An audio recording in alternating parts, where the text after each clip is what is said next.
Hola, bienvenidos a Pigcast. Mi nombre es Raúl García y en esta ocasión abordaremos el tema siempre importante de la bioseguridad, un tema del que se habla mucho, pero no deja de ser vigente. Y para este efecto tengo el honor de que nos acompañe Miquel Colel. Miquel es director técnico global para porcicultura en MSD Salud Animal y bueno, Miquel tiene una amplia trayectoria, pero quisiera que Miquel, por favor, nos hablaras un poquito de esta amplia trayectoria que tienes en el mundo de la porcicultura. Bueno, la verdad es que a mí me gusta siempre decir que desde pequeñito, porque en casa teníamos granja de cerdos y siempre había sido mi pasión los cerdos. A partir de aquí, cuando uno le preguntan qué quiere ser, pues veterinario. Y además no solo de veterinario, sino de cerdos, así de claro. Y fíjate, o sea, la razón por la cual uno se tira a ser veterinario y de cerdos está en cierta manera relacionado con una falla en bioseguridad que tuvimos en la granja de casa. Esta falla de bioseguridad hizo que tuviéramos la peste porcina africana y que nos mataran a todos los animales. Entonces, me acuerdo que vi toda aquella mortandad de animales y me chocó tanto que dije, "Buah, yo tengo que hacer algo para solucionarlo". No lo he hecho porque seguimos teniendo peste porcina africana, pero ahí fue donde yo empecé, ¿no? Empecé a interesarme por los cerdos. A partir de aquí estudié veterinaria, terminé la carrera, trabajé en una práctica, en una clínica en la que hacíamos de todo, y yo me dedicaba básicamente a cerdos. Después de estar unos años ahí, pasé a trabajar con una consultora que era José Barceló y Enrique Marco, y ahora unos 10 años más o menos ya entré en MSD. O sea que en toda esta trayectoria, antes de entrar a MSD también había estado en la universidad como profesor asociado, y también pues soy un orgulloso, ¿por qué no?, creador de la página 333. Excelente, Miquel. Sí, no, y es una de las páginas más escuchadas, vistas y leídas acá en México Sí. y en toda Latinoamérica, como debes de saber, Miquel. Ok, Miquel, entrando un poco en materia, ¿cómo defines la bioseguridad? La pregunta puede ser muy fácil, pero es complicada ¿no? O sea, bioseguridad se tiene que entender como, si analizamos la palabra bio y seguridad, seguridad de vida, ¿no? O sea que, en cierta manera, cuando estás analizando esta palabra así, a saco, por decirlo de esta manera, sería cualquier, más que seguridad de vida, a mí me gustaría hablar de seguro de vida, ¿no? O si hiciéramos la palabra en inglés, life insurance, ¿no? Una manera de tener asegurado de que lo que tenemos está bien. Es decir, aplicado a lo que es el control en una granja, sería todas aquellas medidas que me ayudarán a prevenir la introducción de enfermedades en un hato, ¿no? Y también a prevenir por una parte esto, o sea, la bioseguridad me tiene que ayudar a dos cosas: a que no me entren cosas, y la segunda es a que una vez me hayan entrado, no se esparzan rápido, O sea, que yo pueda controlar esto. O sea, para mí esto sería la definición más evidente de bioseguridad, o la más clara, Perfecto, Miquel. Y en este sentido de la amplitud de lo que puede ser la bioseguridad, ¿es solamente podemos hablar de un tipo de bioseguridad o hay varios tipos? Varios tipos, fíjate. O sea, mira, que parece que siga la pregunta, sigue un poco lo que te acababa de decir, ¿no? O sea, tiene que ayudar a dos cosas. O sea, tiene que ayudar a que no entre una enfermedad y después a que no se expanda dentro de la granja. Entonces, en base a esto, por esto se definen, o la bioseguridad se reparte en dos, vamos a decir, pilares principales. Uno es lo que llamamos bioseguridad externa, es decir, aquella que no depende de mí. Bueno, vamos a decir que de entrada no depende de mí, y la interna, ¿no? O sea, la externa sería aquella que me permite que no me entren las infecciones, y la interna es aquella que me permite que estas infecciones no se esparzan por toda la granja, ¿no? Dentro de esta externa, pues vamos a ver, o tendríamos muchos puntos para considerar, ¿no? O sea que podríamos considerar la entrada de los animales, cosas, sistemas más sofisticados, ¿no? Esta sería una definición de bioseguridad, ¿eh? Pero actualmente hay gente que está intentando, trabajando con otros conceptos, ¿no?, de bioseguridad, y habla, por ejemplo, me gusta mucho, que creo que es la gente de PicSham Pro Europa, el equipo de Carlos Piñeiro y Inmaculada Díaz, que ellos hablan de seguridad en anillos. Entonces, este concepto es un poco curioso porque se van un poco de lo que es la definición de externa e interna, y dice que cada, cada, cada apertura que tiene la granja genera un anillo, ¿eh? O sea, por ejemplo, si yo miro la granja, el vallado general, la puerta de entrada, esto es un anillo, y después tengo la puerta de descarga todo esto forma parte del primer anillo, pero el segundo sería el que se iría a las naves, a las propias naves, ¿no? Y después el tercero podría ser el que se iba a las propias salas. O sea, son diferentes maneras de entenderlo, ¿no? Que de hecho parte un poco, estas maneras, parte un poco a las soluciones. Creo que podemos hablar más adelante, ¿no?, de alguna herramienta. No sé si tienes pensado preguntarme esto, pero parte un poco de estas herramientas que ya empezamos a tener, que nos ayudan a hacer esto, ¿no? Sí, es Esta correcto. definición de los anillos. Sí, es correcto, Miquel. Más adelante tenía esa pregunta de las herramientas. Sí. ¿De qué depende tener una buena bioseguridad? Ahorita hablamos de los anillos, hablamos de interna, externa, pero ¿de qué depende? O sea, podemos clasificar, dar muchos conceptos, definiciones y demás, pero ¿de qué depende que... Mira, Sí. para mí los factores más importantes de una buena bioseguridad serán primero la localización, fíjate tú. O sea que no es lo mismo tener la granja en un sitio con una alta densidad porcina o tener la granja en una zona muy aislada, ¿no? Y esto ya te dice el sentido común, ya te dice, claro, evidentemente, o sea, si tengo una granja en una zona muy aislada, pues la posibilidad de que patos me lleguen vía aire, o la posibilidad de incluso que me lleguen vía tierra, que me entren, esta posibilidad es muy alta. Si es si es una zona muy aislada, es muy baja. Si es una zona muy densa, esta posibilidad es muy alta, porque es muy fácil de que me entren o sea un camión contaminado, o sea transmisión de algún virus o alguna bacteria por aire, todo esto. Yo creo que el primero es la localización, ¿no? El segundo tenemos que analizar un poco cuáles van a ser los factores de riesgo que vamos a tener, en nuestra granja. Y uno de los principales va a ser la entrada de animales que vamos a tener. Muchas veces nos obsesionamos que nos entran las enfermedades por el aire, o nos entran por cosas raras, ¿no? Y al final las enfermedades nos entran de 2 o de 4 patas. O sea, nos entran o por las personas que están trayendo estas enfermedades, o nos entran por los propios animales que pueden estar afectados de patologías que yo no quiera tener, ¿no? Mira, fíjate, te voy a dar un ejemplo de una granja que estuve en Rumanía, en una granja que tuvo peste porcina africana, ¿no? Y me decían, no, y la granja era una granja relativamente con una buena bioseguridad, relativa buena seguridad, ¿no? O sea, con sus vallados, sus controles. O sea, para entrar tenían incluso una ducha seca, que ahora se hace esto mucho de las duchas secas, de cambiarte la ropa antes de tal, y todo esto, ¿no? Pero fíjate que allí se encuentran con el problema que le roban animales, ¿no? Esto pasa en otros sitios también, ¿eh? O sea, y tienen que tener un vigilante que está ahí todo el día. Entonces resulta que este vigilante que está ahí todo el día viene del pueblo de al lado en bicicleta. Estas personas se ponen la garita de entrada, y se cambia en la zona seca, ¿no?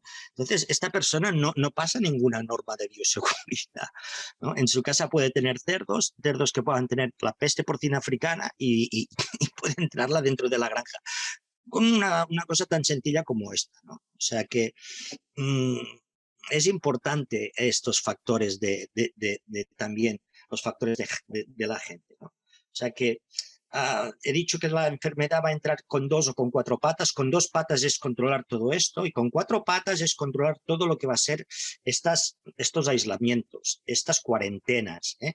La palabra cuarentena lo dice, 40, ¿eh?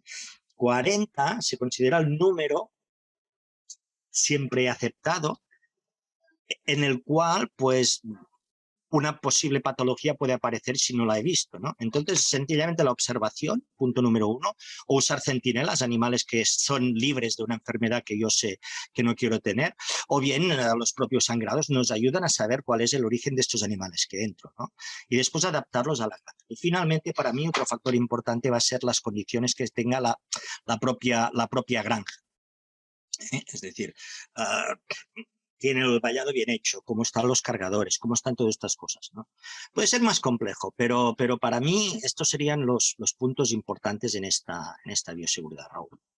Gracias. Continuando en ese sentido, entonces, Miquel, ahora sí, actualmente, ¿cuáles son las herramientas de las que disponemos para tener una buena seguridad, bioseguridad, o asegurar realmente que se esté cumpliendo, como evitar los problemas como el que comentabas tú ahorita en este ejemplo? Claro, fíjate, ahora tenemos la suerte de tener la tecnología que nos está ayudando, nos puede ayudar mucho, mucho, muchísimo en esto, ¿eh? Tiene que avanzar, tiene que mejorar esta tecnología, todavía no es lo que desearíamos, o sea que podría ser algo más perfecta, pero hoy la tecnología ya nos ayuda a controlar, por ejemplo, lo que es la bioseguridad externa. No es tan fácil, pero podemos tener, si yo tengo un grupo de proveedores muy bien definidos, sabemos que hoy tenemos cosas como esto, que son chips que pueden trazar rápidamente el movimiento de los camiones que van de un sitio al otro, de los vehículos que van de un sitio al otro, incluso las personas pueden llevar un tipo de identificación así, ¿no? O incluso ha habido alguna iniciativa más atrevida que se basaba en la geolocalización, ¿no? O sea, que se basaba en el geovallado. Entonces tú lo que podías hacer era hacer como un geovallado que cada vez que un aparato como un teléfono móvil pasaba esta valla, te avisaba y avisaba al aparato diciendo has pasado la valla, ¿no? Esto fíjate que es apasionante en cuanto a decir, hombre, es que esto me puede permitir mucho, ¿no? Los libros famosos de visita, pues si todo el mundo de la granja lleva esta aplicación y todos pasan por esto y esto funciona bien, esto sería genial, ¿no? Esto, aunque técnicamente parece bonito y parecería que es aplicable, por desgracia todavía no funcionan bien estos sistemas de geovallado, ¿eh? Funcionan otros sistemas, ¿eh? Sistemas que, por ejemplo, y tú conoces el que tuvimos nosotros, el B-Secure, que era un sistema que jugábamos con la externa y con la interna. Ahora la gente de B-Secure, después te hablaré de la interna y lo que le hacíamos, ¿no? Pero ahora la gente de B-Secure ha hecho un sistema que se basa en identificación de todas las personas que están trabajando en la granja, identificación con códigos QR, creo que es, y esto es lo que les gestiona la entrada o la posibilidad de no entrar en una granja, considerando lo que son rutas seguras, rutas no seguras, ¿no? Esto es en cuanto a la bioseguridad externa, porque estos puntos de geovallado han fallado un poco, ¿eh? A nosotros la experiencia que tuvimos, por desgracia, es que no era un 100% segura, o sea que había 70, un 80, y esto es un fallo de seguridad solo, ¿no? Bioseguridad tienes que tener 100%, Raúl, o sea que no sirve que ha habido un 70%, no, porque tan solo tengas un 99%, este 1% te puede haber entrado cualquier cosa. Esto respecto a la externa, pero respecto a la interna, la gente de Pixam y nosotros los estuvimos apoyando en esto y aquí en México tuvimos alguna experiencia incluso con esto, con el P-Secure, que lo que hace es también con estos aparatos, que tiene la propia gente de la explotación, pues se trazan los movimientos de la gente dentro de la explotación, ¿no? Con esto lo que se consigue es marcar un poco las reglas de juego, de decir de qué sitio a qué sitio puede ir, porque es seguro hacerlo respecto al estatus que tengo, y de qué sitio a qué sitio no puedo ir, porque tengo un riesgo muy elevado, ¿no? Entonces, esto ha funcionado bastante bien y ha ayudado a reducir la presencia, incluso de algunas patologías en las explotaciones. Hungría ha erradicado PIRS, ¿no? Hungría como país. Estuvimos colaborando con los húngaros con estos sistemas para ayudarles en esta erradicación, sobre todo cuando estábamos trabajando en una propia granja, ¿no? Entonces, hoy por hoy tenemos estas herramientas que yo creo que son, bueno, son excepcionales, porque nos pueden ayudar, que todavía tienen que mejorar, cuidado, no, no voy a decir que ya está la cosa hecha, ¿eh? Porque no es así, porque todavía tiene que solucionar. Ya te he dicho, sería ideal que un geovallado funcionara, pero no funciona, por desgracia, ¿eh? Y este sistema que juega con esta identificación de los camiones externos y todo esto, siempre tienes el riesgo de, bueno, que te entra un camión que no está identificado, ¿no? Entonces, ¿qué haces? Claro, Esto no es fácil, ¿no? claro, pero sin duda yo creo que la tecnología va en ese sentido y yo creo que en el mediano plazo, sino que en el corto vamos a tener más opciones de poder asegurarnos que no estamos transgrediendo nuestra bioseguridad, ¿no? En ese sentido, tú tocaste un tema importante que ha sido muy de mucha importancia, sobre todo en América, y es el tema de la peste o fiebre porcina africana. Es una enfermedad muy importante y de mucho riesgo con el que ustedes han convivido muchos años, ya lo comentabas tú, desde pequeño. Entonces, a tu modo de ver, ¿cuáles son los retos actuales que tenemos para mantener la bioseguridad y expresamente o muy enfocado a enfermedades exóticas como puede ser la peste porcina africana, Miguel? Mira, tenemos dos escenarios de peste porcina africana, ¿eh? De fiebre porcina. Uno es el escenario puramente, te diría, centroeuropeo y, bueno, se da también en Europa del Este, pero en Europa del Este tenemos jabalí y cerdo doméstico, ¿eh? Y en Rusia tenemos cerdo doméstico. Entonces tenemos el escenario de jabalí y el escenario de cerdo, vamos a decir, cerdo doméstico. El escenario del jabalí es muy complicado de controlar, muy complicado. Y bueno, y tan complicado, porque fíjate los saltos tan increíbles que ha dado, ¿eh? O sea que aparece en Italia, aparece cuando todo el mundo pensaba que aparecería en la parte este, aparece en la parte oeste. Y después resulta que da un salto, o sea, en un jabalí se detectan jabalíes en la parte oeste, pero después resulta que da un salto hacia el sur de casi 500 kilómetros, ¿eh? O sea, en la Fontana de Trevi, en Roma, se encuentra un jabalí con peste porcina africana, ¿no? Entonces, aquí no es que los jabalíes se muevan tanto.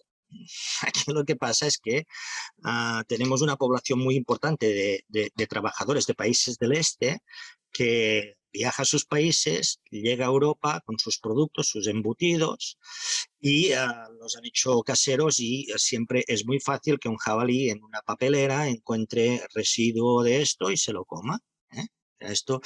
Pero esto, por desgracia, es muy difícil de controlar, muy difícil. Puedes poner las medidas de control que quieras en fronteras, pero en Europa no hay fronteras. O sea, la gente se puede mover de un país al otro en coche sin que tenga una sola aduana, ¿no? O sea, que esto es complicado, este control, ¿eh? La otra cosa es con cerdo blanco. Con cerdo blanco, la verdad es que, y esto hace que, por ejemplo, en Francia no está y en España no está, pero la gente está casi diciendo, la cuestión no es si entrará o no entrará, la cuestión es cuándo entrará, ¿eh? Porque se sobreentiende que en algún momento entrará en España y va a entrar en Francia, por esta idiosincrasia que tenemos cada vez más trabajadores de países del este que están trabajando aquí y es normal que estas cosas pasen, ¿no? La otra cosa es en cerdo blanco, en cerdo de granja, ¿eh? Los casos que se han dado, te hablaba de estos casos de Rumanía, de cerdo blanco, ¿no? O sea, para mí son fallos muy... A veces la gente busca grandes sofisticaciones y son fallos que son muy de pelota grande. O sea, son fallos de este señor que viene en bicicleta desde su cuadra de cerdos y es el vigilante de la granja, porque plaza de vigilante de la granja es la que es más, se paga menos, es la que se tiene que buscar a alguien que viva cerca. La posibilidad de que alguien que viva cerca tenga cerdos es elevadísima, ¿no? Por esto, este es el riesgo principal. El riesgo que veo yo en América, para mí, lo que pasó en República Dominicana y en Haití, ya hace algunos años, 30 años o así, y el brote y lo que se hizo de sacrificar todos los animales hubiera sido la mejor opción. Yo estoy convencido de esto, ¿no? Hubiera sido la mejor opción. ¿Qué riesgo hay aquí? Sé que no se hizo o no se ha hecho por temas, me parece que al final han sido temas, porque sé que había disponibilidad de poder pagar esto, ¿no? Pero creo que han sido temas políticos, de que existe el cerdo de traspatio y es una manera muy importante en estos dos países, especialmente Haití, que son muy pobres y que es una manera de que puedan tener de seguir viviendo, ¿no? El riesgo aquí está en el gran flujo también de gente que hay y el flujo que hay a veces de producto entre Dominicana, Haití y Venezuela, y flujo de trabajadores que de Haití van a Ecuador, según tengo entendido. Estos flujos de trabajadores pueden llegar a ser un riesgo para la entrada, ¿no? Tenéis la suerte que la población de jabalíes creo que no es tan elevada en, en, en América como lo es en Europa, creo. Y esto os puede ayudar Probablemente, mucho, ¿no? sí, probablemente en Norteamérica sí, sí hay un tema con jabalí, y no nada más jabalí, sino el llamado ahora cerdo feral, ¿no? Cerdo que hace Correcto. de granjas y se ha hecho semisalvaje o salvaje. Sí ha sido un tema en entre la frontera de Estados Unidos y México, y me imagino que hasta Canadá puede estar afectando, y sí va a ser un tema similar al jabalí, probablemente, Miquel. Pues ahí viene el problema. Ahí viene el problema que puede haber, ¿no? O sea, de la entrada en una granja de blanco, repito, puede ser algo más difícil. Un cerdo feral puede ser, ahí puede haber el riesgo. Y básicamente por esto, porque es que en carne el virus de la africana, como sabemos, años, ¿eh? O Sí. sea, incluso en carne congelada. Y sí, es correcto, es parte del riesgo, y lo que tú comentas, el movimiento de trabajadores que en los últimos años se ha incrementado en todo el mundo, de movimiento por buscar el trabajo o Claro, migración. fíjate, Raúl, vosotros México suministráis de trabajadores a Estados Unidos. Vosotros en México, no sé quién os viene a trabajar, pero supongo que os debe venir igual gente de Guatemala, no lo sé, ¿eh? Pero seguramente estos flujos son muy curiosos porque se dan, ¿eh? Esta especie de movimientos. O sea, en Europa pasa una cosa parecida. O sea, en Polonia la gente que va a trabajar es gente que viene de Ucrania, ¿eh? Esta gente de Polonia se va a trabajar a Alemania o a Francia, ¿vale? Entonces, estos flujos son así, y esto, bueno, son flujos migratorios que corresponden también a más posibilidad económica, ¿no? Sí, es correcto. Finalmente buscan una mejor forma de vivir, de ganar dinero y de progresar, esta gente. Por eso se atreve a moverse de sus países, ¿no? De su lugar de origen, definitivamente. Bien, finalmente es un tema bastante complejo ya cuando intervienen estos factores ya no tan controlables como lo comentabas, el tema del jabalí. Obviamente el flujo de personas, Miquel, complica más todavía mantenernos en una lucha constante, o mantener esta bioseguridad en nuestras granjas, ¿no? Cuando ya no podemos controlar todos estos factores definitivamente. Ok, Miquel. A manera de resumen, esto es importante, pero un mensaje final, que nos quisieras dar de tu experiencia, de todo lo que has visto alrededor del mundo, los sistemas diferentes de bioseguridad, algo que llevarnos a casa como mensaje, Miquel. Mira, te diré una cosa. Cuando pensamos en una granja, pensamos, o en inversiones de una granja, pensamos en inversiones de todo tipo, ¿no? Y a veces, pocas veces pensamos en las inversiones de bioseguridad. Te diré que no